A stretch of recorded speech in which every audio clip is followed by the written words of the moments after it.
தமிழ் வாழும் அன்பு நெஞ்சங்களே வாழ்க, மனம்போல் வாழ்க என்று எமது வணக்கத்தை தெரிவித்து, அமுதே தமிழே சேனலுக்கு உங்கள் அனைவரையும் பெரும் மகிழ்ச்சியுடன் வரவேற்கிறோம்.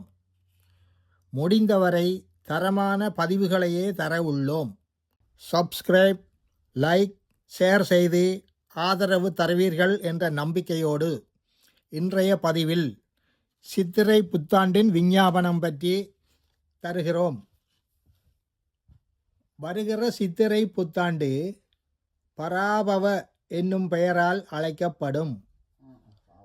நடப்பு பொது நாட்காட்டியின்படி 2026 ஏப்ரல் 14 தமிழ் சித்திரை 1 நாள் செவ்வாய்க்கிழமை வாக்கிய பஞ்சாங்கப்படி காலை 8:40 சூரியன் மேடராசியில் பிரவேசித்து பராபவ வருடத்தை ஆரம்பிக்கிறார் என்று கூறப்பட்டுள்ளது. இதுவே திருக்கணித பஞ்சாங்கப்படி செவ்வாய்க்கிழமை காலை 9:32 சூரியன் மேடராசியில் பிரவேசித்து பராபவ வருடத்தை ஆரம்பிப்பதாக கூறியுள்ளது. அந்நேரம் இடப லக்கினமும் அபரபட்ச துவாதசி திதியும் சதய நட்சத்திரமும் சுப்ரம் யோகமும் கௌலவ கரணமும் சேர்ந்திருக்கும் சுப வேளையாக கணிக்கப்பெற்றுள்ளது.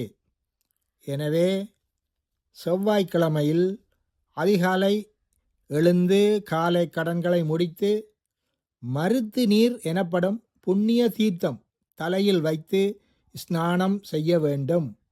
முக்கியமாக திருவாதிரை, புனர்பூசம், பூசம், ஆயிலியம், சுவாதி, அவிட்டம், சதயம், பூரட்டாதி ஆகிய நட்சத்திரத்தில் பிறந்தோர் தவறாது மருத்து நீர் தேய்த்து ஸ்நானம் பண்ண வேண்டும் என்று கூறப்பட்டுள்ளது. ஏனென்றால் மருத்து நீர் கிரக நட்சத்திர தோஷங்களை நிவர்த்தி செய்யும் என்றும் கூறப்பட்டுள்ளது. எனவே மருத்து நீர் அருகிலுள்ள கோயில்களில் பெற்றுக்கொள்ளலாம். அப்படி பெற முடியாதவர்கள் மஞ்சள் தூள், அருகம்புல், வேப்பிலை எடுத்து பாலுடன் சேர்த்து கரைத்து மருத்து நீராக பாவித்து தலையில் தேய்த்து தலை முழுகலாம். மருத்து நீர் தலையில் தேய்த்து முழுகிய பின் புத்தாடை அணிந்து நிறைகுடம் வைத்து வீட்டில் விளக்கு ஏற்றி சாம்பிராணி தூபம் கற்பூர தீபம் காட்டி வழிபாடு செய்ய வேண்டும். பொங்கல் வைத்து சூரிய நமஸ்காரம் செய்து தாய், தந்தை, பெரியோர், குரு போன்றோரை வணங்கி ஆசீர்வாதம் பெற்று இனிப்பு பட்சணங்களை நண்பர்கள் அயலவர்களுக்கு வழங்கி உண்டு மகிழ்ந்து இனிய நாளை இனிதே கொண்டாடலாம். அடுத்து ஆரம்ப காரியங்கள், கை விசேடம் போன்ற புண்ணிய காரியங்கள் புதுவருடம் ஆரம்பித்த பின்னர் காலை 8:42 மேல் மதியம் 1:32 வரையான விசேட புண்ணிய காலத்தில் மேற்கொள்வது சிறப்பு என்று கூறப்பட்டுள்ளது. மேலும் மதியம் 12 மணி என்பது வெகு சிறப்பான நேரமாக உள்ளது.